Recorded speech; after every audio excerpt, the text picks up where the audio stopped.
Apakah tinjauan TKP kemarin ini semakin membuat terang kasus pembunuhan Yosua? Kita bahas bersama dengan Erman Umar, pengacara Ricky Rizal, dan Abdul Rohman, pengacara Eliezer.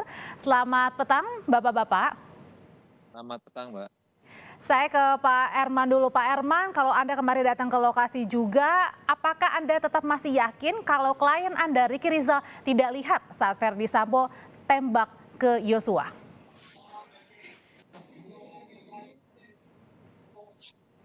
Pak Erman?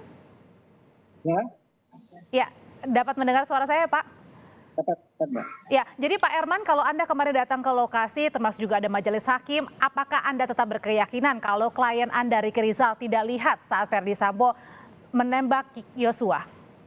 Ya, saya semakin yakin bahwa memang walaupun posisi dekat, tapi setelah kejadian itu kan dia berdasarkan keterangan yang disampaikan di pengadilan itu tetap dipertahankan bahwa dia sempat berbalik arah setelah mendengar suara seperti HT-nya masuk. Dia si Romer bertanya ada apa, padahal ternyata Romer tidak bertanya, cuma tidak melalui HT, cuma mengaum suaranya masuk ke HT, sempat berbalik arah si Ricky ke luar ke pintu dapur. Nah, itulah makanya dia tidak melihat Sambo menembak. Tidak melihat tapi mendengar suara tembakan berapa kali? Oh iya, kalau masalah tembakan pasti dengar. Tapi melihat Sambo yang menembak itu yang dia tidak lihat. Tapi yang akhirnya yang dilihat hanya masalah rekayasa itu, berbalik arah dia lihat Sambo menembak tangga dinding gitu. Nah, itu dilihat. Tapi yang pas itu tuh kan memang ada kejadian dia berbalik arah gitu. Itu memang udah fakta itu disampaikan di pengadilan. Jadi dengan melihat fakta di lapangan, ya tetap juga saya meyakinkan itu kemungkinan walaupun dekat kan, itu kan masalah detik aja. Kalau dia meleng aja sedikit, Sambo menembak itu kan bisa juga nggak kelihatan gitu. Apalagi berbalik beberapa langkah, kemudian baru balik lagi ke dalam. Ya. Oke, nah dalam pemeriksaan terdakwa Richard Eliezer kan jaksa kembali menanyakan di mana sebenarnya posisi Kuat Ma'ruf dan juga Ricky Rizal saat penembakan Yosua terjadi. Eliezer pastikan kembali bahwa Kuat dan Ricky berada dekat dengan titik penembakan Yosua. Kita lihat dulu. Kan saudara berada di situ nih. Siapa, Pak? Setelah menembak, saudara melihat Ricky sama Kuat itu berada di mana? Masih di belakang, Bapak. Masih di belakang. Siap. Dia tidak lari. Tidak, Bapak. Dia tidak keluar lewat pintu belakang. Tidak. Nanti setelah keluar itu nanti sama-sama kita keluar. Jadi Bapak. keluarnya sama-sama ya. Siap, Bapak. Jadi pada waktu setelah selesai itu, Pak, saudara melihat tadi FS itu keluar lewat belakang.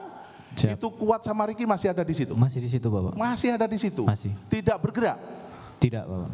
Ya, ini saya pastikan ini semuanya utuh menjadi Bapak. satu kesatuan. Nah, setelah itu saudara melihat apa lagi? Bang Romer masuk. Romer masuk. Siap. Setelah Romer masuk, apa yang disampaikan kepada Romer? Jadi Bang Romer kagetin saya, Bapak. Nah. Cat, kenapa, Cat? Saya mau tanya lagi dan saya menegaskan.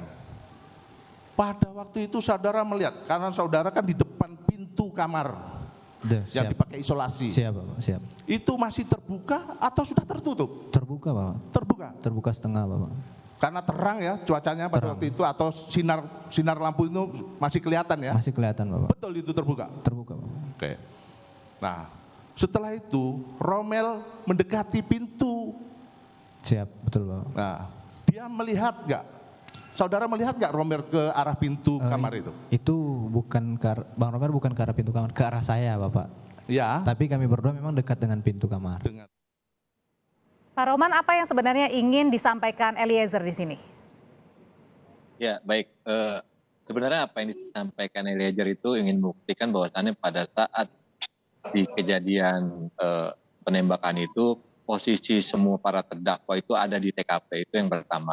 Di mana ketika pada saat pemeriksaan setempat itu, bahkan hakim sempat memposisikan posisinya Barada Richard itu di mana sebenarnya kan pada saat di TKP. Bahkan sempat melihat dari atas lantai 2 itu di Duren 3, melihat dari atas untuk melihat sejauh mana sih kedekatan antara posisi mereka. Akhirnya hakim merasa yakin bahwasannya antara jarak dari terdakwa Richard dengan terdakwa Kuat dan Ricky itu tidak terlalu jauh. Nah, terus posisi ketiga itu terkait soal ketika majelis dalam persidangan di TKP itu dia melihat posisi pada saat Richard melakukan penembakan itu kemana. Ternyata Richard diam di tempat dan agak bergeser. Oke. Artinya dia tidak jauh dari kamar, dan pada saat itu juga diterangkan dalam persidangan Romer juga datang dan bertemu Richard, ditanyakan ada apa Cat gitu kan, dan posisi pertanyaan antara Richard dan Romer itu Baik. posisinya tidak dekat kamar gitu. Artinya pintu kamar itu tidak tertutup tapi terbuka. Dan tetap di situ masih ada Kuat dan juga Ricky Rizal ya? Masih ada Oke. para terdakwa itu masih ada. Baik, saya ke Pak Herman lagi. Pak Herman, kalau klien Anda bilang tidak melihat pada saat Verdi Sambo tembak Yosua, tapi apakah klien Anda Ricky Rizal juga melihat pada saat Verdi Sambo ini menaruh pistol ke tangan kiri almarhum Yosua? Oh itu saya tidak. Nah artinya selama persidangan saya tidak pernah muncul pertanyaan terhadap Ricky itu. Yang jelas yang muncul adalah itu, bahwa pada saat setelah ada kejadian setelah Eliezer menembak, kemudian dia ada HT, dia berbalik arah itu, sempat beberapa langkah setelah nggak ditemukan Romer di luar, ternyata Romer kan salah perhitungan, dia salah lari keluar, dia tidak masuk ke dalam, kemudian berbalik arah itu. Makanya benar Eliezer akan melihat bahwa memang si Ricky ada di dalam itu lagi, ya. Tapi menyangkut apakah si Ricky melihat Sambo menaruh di tangan si Joshua itu tidak pernah muncul dalam persidangan selama, baik juga masalah di BAP. Jadi tidak, kecuali mungkin dalam perkara Richard ya. Enggak, tapi karena permasalahan gini Pak Herman, tadi hal ini juga yang diungkapkan Eliezer pada saat menjadi terdakwa ya di dalam sidang hari ini. Ya, kan memang Ricky tetap ada di dalam, kan dia hanya berbalik arah kan cuma dalam hitungan berapa, mungkin hitungan menit kali ya. Berbalik arah keluar, setelah nggak ada, dia balik lagi ke dalam. Dia di situ lagi, masih melihat suasana itu lagi. Jadi dia tidak dipungkiri kalau memang si Ricky tetap ada sana. Kan pasti yang tidak diketahui juga, si Eliezer mungkin tidak tahu pada saat dia berbalik arah keluar, mungkin dia tidak tahu yang hitungan setelah dia mendengar suara HT itu ya. Mungkin si Richard tidak tahu. Oke, kalau Pak Roman sendiri, Eliezer sebenarnya sempat melihat nggak sih kalau Ricky dan Kuat ini melihat pada saat tadi Verdi Sambo menembak Yosua, menembakkan ke arah dinding dan menaruh pistol di tangan kiri Yosua pada saat Yosua sudah meninggal? Kalau kita lihat dari TKP sebenarnya itu terlihat jelas ya, bahkan hakim pun memposisikan pada saat Richard menembak, melihat pergeseran pada saat para terdakwa Kuat dan terdakwa Ricky itu posisinya berada di mana. Bahkan untuk memastikan itu, bahkan majelis sampai naik ke atas ke lantai 2 melihat jarak posisi mereka itu terdekat apa kan kayak gitu. Terus kemudian apakah tadi pertanyaannya Ricky melihat menembak atau tidak karena dipanggil Romer.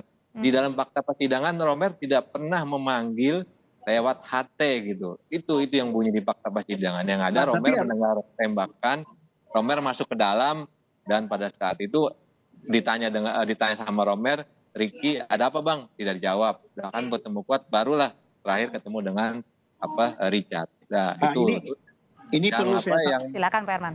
Ini perlu saya sampaikan bahwa memang si Romer menyatakan itu dia tidak pakai HT, tapi suaranya yang besar, ada apa bang? Itu suara mengaum ke HT-nya Ricky. Itulah Ricky merasa seolah dia ada HT. Itu udah clear itu. Memang Romer menyatakan dia tidak melalui HT. Tapi suara si Ricky si Romer yang menyatakan itu.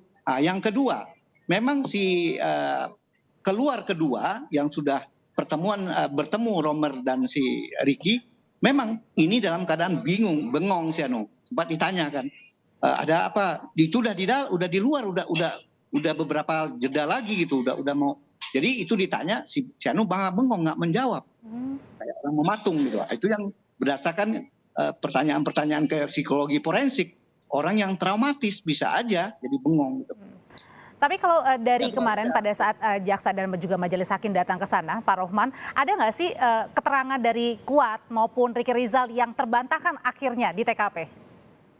Ya, kalau terkait soal persidangan setempat majelis hakim itu yang tadi saya katakan bahwasannya majelis hakim itu melihat rumah itu kan tidak terlalu besar dan sangat jaraknya pun antara para terdakwa Richard, Ferdi Sambo, Kuat, dan Ricky itu tidak terlalu jauh gitu kan. Artinya ya mungkin ya kalau orang yang tidak melihat di TKP itu jauh, tapi ketika majelis dan yakin untuk menemukan fakta apa yang sebenarnya terjadi itu yakin kalau saya pasti Ricky dan Kuat itu melihat Ferdi Jadi Sambo di sini menembak. Anda mau menegaskan bahwa dengan kedatangan di TKP semuanya ke Majelis Hakim dan juga Jaksa Penuntut Umum bahwa tidak ada yang mungkin satupun ini yang tidak mengetahui kejadian di sana ya? Tidak bisa kita klaim seperti itu. Kenapa Kita punya Pak Herman? fakta dia. Ya kenapa? Ricky sudah menyatakan dia berbalik arah. Dan harus diingat, ada pemeriksaan lie detector. Pertanyaan itu ada menyangkut lie detector. Jujur nggak dia bahwa dia tidak bisa tidak melihat Sambo menembak terhadap Joshua? Ternyata itu jujur. Nah, kan kalau itu bagaimana? Ada fakta juga kan, ada bukti juga itu. Jadi tidak bisa kalau klaim kita sepihak. Gitu. Oke, Pak Roman. Tidak bisa kita memaksakan, itu kan. Terserah kalau hakim menilai. Memang, ya tinggal pemeriksaan setempat itu sebenarnya kan untuk menemukan fakta hukum dan meyakinkan sejauh mana sih keterangan antara para saksi dengan bukti Ya, dan fakta. tapi kita tidak bisa menganggap kalau hakim terserah aja hakim menganggap seperti itu. Iya, makanya kan saya tidak menyimpulkan, tapi dari fakta persidangan dan keterangan saksi mungkin makanya hakim memastikan di dalam apalagi tidak ada debat kita di sana. Tidak ada pemeriksaan saksi. Artinya, tadi kan saya bilang bahwasannya. Oke, tapi Bapak-Bapak begini, pada saat tadi Eliezer bersaksi di persidangan juga kan sebelum pada saat di rumah di awal begitu kan di lantai 3 kan dipanggil. Sebelum dipanggil Eliezer ada terlebih dahulu Ricky yang dipanggil. Ricky di situ dibilang katanya agak pucat nih wajahnya. Habis itu baru dipanggil lah Eliezer bertemu dengan FS dan juga Putri. Pak Herman. Ya, itu kan pertama, itu kan masalah pemanggilan yang sampai di Saguling. Jadi menurut Anda tidak ada kaitannya dengan kejadian di Duren 3? Ya, pas kejadian berbeda lagi Mbak. Itu kan pada saat meminta melakukan sesuatu sampai akhirnya minta menembak, si Ricky nggak mau kan. Itu cerita lain Mbak, cerita awal gitu. Jadi tidak ada kaitannya. Kalau Pak Rohim sendiri, Pak Rohman?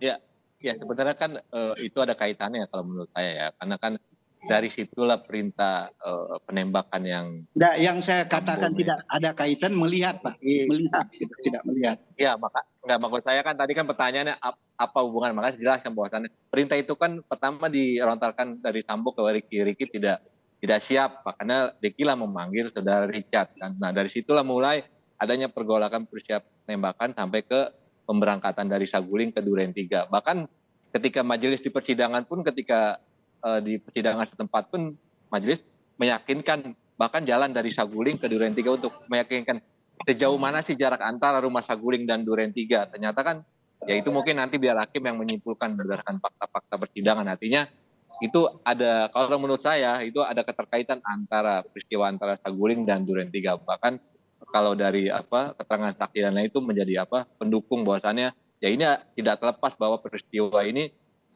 bahwa perintah yang dilakukan Ferdi Sambo kepada Richard itu bagian dari skenario yang untuk melakukan pembunuhan terhadap almarhum Joshua. Artinya yang mau disampaikan di sini ada runutannya ya, runutannya sudah jelas ya, apa yang terjadi sebelum di di Duren 3 ya. Ya. Oke, Pak Herman. Ya kalau ceritanya wajar aja, cuma sekarang menyangkut masalah melihat hal-hal yang perlu yang tidak benar ya kita nyatakan tidak benar. Kalau yang benar kita nyatakan benar. Memang permintaan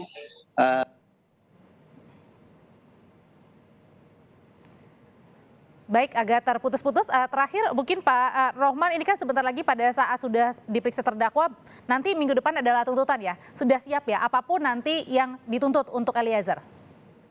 Ya, kalau dari Eliezer tadi kan ketika ditanya hakim dia mengakui kesalahannya. Akhirnya kepada penilaian majelis gitu. Ya, kalau dari persidangan tadi terkait soal nanti persiapan untuk tuntutan dari Eliezer tadi sudah menyampaikan bahwasannya dia siap menerima putusan dari majelis. Paling nggak soal tuntutan ke depannya ya kita lihat nanti di persidangan. Paling nggak tadi sudah menyampaikan dia mengakui kesalahan atas peristiwa yang dilakukan. Oke, baik, sudah mengakui dan siap menghadapi tuntutan. Kalau Ricky Rizal, Pak Herman, terakhir singkat.